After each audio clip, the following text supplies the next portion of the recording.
এই সভাস্থল নিয়ে কতটুকু আপনারা প্রস্তুত, এখন শেষ পর্যায়ে কিনা কি অবস্থায় আছে বলবেন লাস্ট?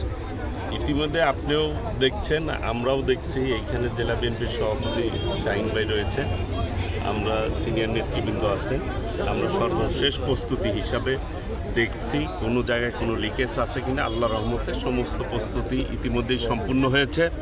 এখন শুধু আমরা অপেক্ষা করছি আমাদের প্রিয় অভিভাবক দেশনায়ক তারেক রহমান কখন আসবেন এবং এই টাঙ্গাইলবাসীর উদ্দেশ্যে আগামী দিনের প্রধানমন্ত্রী ইনশাল্লাহ জনগণের ভোটে নির্বাচিত হবেন উনি।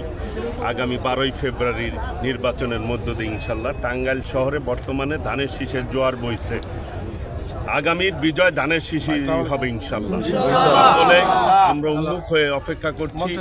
জনগণ ইতিমধ্যেই দেখেন মানুষ চলে আসা শুরু করেছে যার যার মতো করে, ভাতভাঙ্গা জোয়ারের মতো এইখানে যে সমাগম ঘটবে ইনশাল্লাহ টাঙ্গাইলের ইতিহাসে সেরা সমাবেশ ঘটবে এবং ইতিহাস হয়ে থাকবে ইনশাল্লাহ।